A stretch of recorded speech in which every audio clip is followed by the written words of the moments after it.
here with the Black Cat. Wow. Now tell me, the outfit, you made this yourself, correct? Yes, I did. About how long would you say it took to make? This actually took one night. Wow. I sew really fast. So I see. Yes. Yeah. Didn't necessarily make it easy though. So what would you say was the hardest part of the outfit? For me, the first thing I learned to pattern was corsetry, but it's still one of the most complicated things to learn, in my opinion. So the corset took the longest portion, a lot of frustration, a lot of re-stitching and work, especially since it is technically a stretch instead of a solid, whereas most corsets are made out of a harder twill.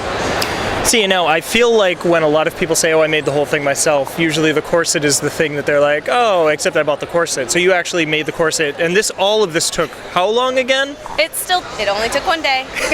Only took a lot of coffee, but still only one day. Okay. Wow.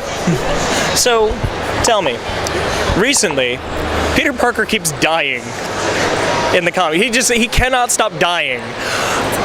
Do you feel like maybe they should just give him a break?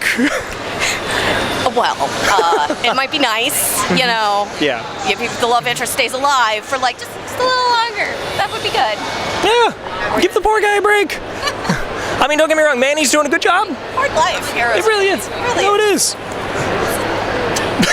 It's easier. No, it never gets easier being Spider-Man. I think that's the moral of Spider-Man, is it never gets easier being Spider-Man. Just when one thing happens, then a whole lot of crap just flows right with it. It never stays safe. No. But you wouldn't have great comics if it did stay safe. That's very true. It's like the Breaking Bad of superheroes, really. So, poor Spidey. So, now you're not a native New Yorker, correct? No, I'm not. Okay, but do you have any stories like either it can only happen in New York or just some crazy thing that might have happened to you on your travel to New York? I've visited New York a few different times now, and it seems like the buildings are all the same, but it's a different city every time. It's always really lively and full with energy, and I came from like Wyoming, so that's like in the middle of nowhere. You got like, the adventures are a lot different. So the people here are just a lot of a huge experience, and everyone's got so much energy and personality, and it's as somebody who's also kind of an artist, you get really inspired because everyone's a character. Everyone here is and I don't mean like everyone here, although they are. I mean the like bigger scheme. Everyone's really charismatic. As far as memorable places though, I took my first trip to the Nintendo store.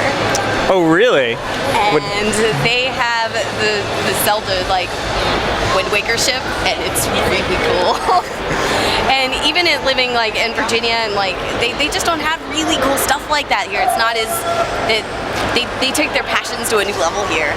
So everything's like extremely out there and charismatic and just fun. So that was a big little trophy in my nerd pocket to come and see the nerd store. The nerds? The nerd store of Nintendo. Yeah. So I was like, oh, it may as well be at this point, yeah. Things to be here. My wallet suffered, but like that's okay. You can do that every now and then. I mean, if they stop stocking such great merch, well, you could, I mean, steal it? We prefer to think of it as borrowing or on loan permanently.